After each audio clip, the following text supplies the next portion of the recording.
আজ আমার off day. আমরা পৌঁছে গেছিলাম বউবাজার। বউবাজার যাওয়ার প্ল্যান আজকে আমাদের, সব বন্ধুদের নিয়ে চশমার ফ্রেম কিনতে।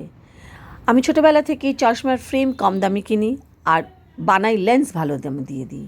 এটা হচ্ছে আমার ফান্ডা, কারণ আমাকে চশমা পরতেই হয়, তাই আমার অনেক চশমা ম্যাচ করে করে আমি চশমা কিনি। মডার্ন ফ্রেম হওয়া চাই আমার, সেই কারণে বেশি দাম দিয়ে কিনলে তো আমার পোষাবে না। তাই বন্ধুরা বলেছে আমার চশমার ফ্রেম ওদের পছন্দ হয়েছে, তাই জন্য সবাই মিলে আমরা পৌঁছে গেছি। আমি অদিতি শুক্লা আরবু আর মধুদি আমাদের সঙ্গে পরে জয়েন করবে।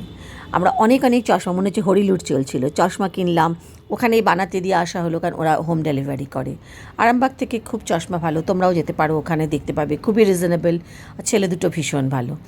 তারপর আমরা চলে এলাম কলেজ স্ট্রিট কফি হাউস। মধুচন্দ্রাদি এখানে জয়েন করবে আমাদের সাথে।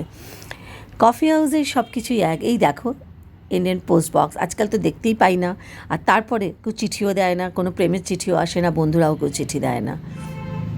কলেজ স্ট্রিটে অলরেডি সরস্বতী পুজো শুরু হয়ে গেছিলো, রাস্তায় ফাংশন হচ্ছে, ভালোই লাগছিল, পুরো ফেস্টিভ মুড এখানে। আর কফি হাউস পৌঁছে গেলাম, সেই অন্ধকার সিঁড়ি, সেই মিটার বক্স, সেই পুরনো সব সিনেমার ক্লিপিংস দিয়ে দিয়ে সিঁড়িতে পেন্ট করা, ভালো লাগছিল। নতুন প্রজন্মের কিচ্ছু নেই, এটা দেখি আমার বেশ ভালো লাগলো। এখানে এখনও পরিবর্তন হয়তো আসেনি। কফি হাউসের সেই সিঁড়ি, সেই মেনু, সেই নোংরা, সেই রকম চেয়ার টেবিল, সেই রকম পোশাক পরে সাদা রঙের স্টুয়ার্ডরা দিচ্ছে।